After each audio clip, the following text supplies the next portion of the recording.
Nigerian man known as the underwear bomber has pleaded guilty to trying to blow up a US-bound plane with almost 300 people on board on Christmas Day in 2009. Umar Farouk Abdullah Matalib has told the court the bomb was a blessed weapon to save the lives of innocent Muslims.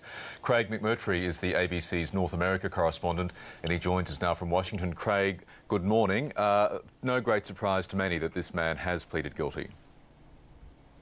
Well, actually, it did come as a bit of a surprise to many of the people in the courtroom because this was day two and there had been no indication leading up to the statement that Abdul Muttalib made to the court that he was prepared to plead guilty. And he didn't plead guilty to just one or two charges, he pleaded guilty to everything.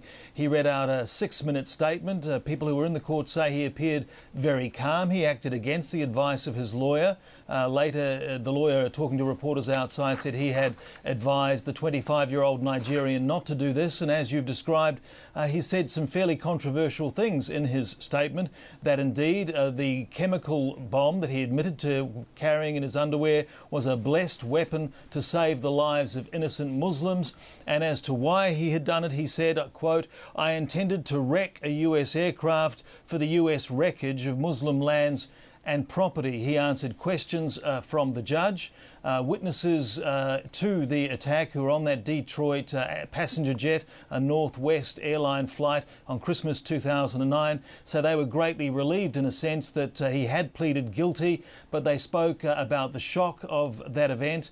He's expected to basically spend the rest of his life in prison because the charges that he's now pleaded guilty to are extremely serious terrorism charges and using a weapon of mass destruction.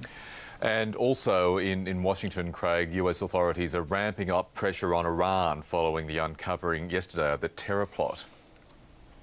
Yes, they are. Really, from the State Department to the White House, the Vice President this morning was saying nothing has been taken off the table in terms of what the US might be prepared to do on this, though officials are also at pains to say they're not talking about a military response here, they're talking about a political and economic action.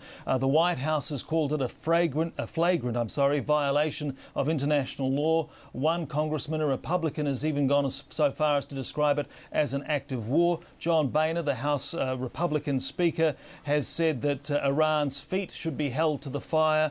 And Hillary Clinton spoke out again. She spoke about this yesterday, but she spoke out again today, calling it a dangerous escalation. Here's some of what she had to say. This plot, very fortunately disrupted by the excellent work of our law enforcement and intelligence professionals, was a flagrant violation of international and U.S. law and a dangerous escalation of the Iranian government's long-standing use of political violence and sponsorship of terrorism. Hillary Clinton, the US Secretary of State. Craig McMurtry in Washington, thank you very much.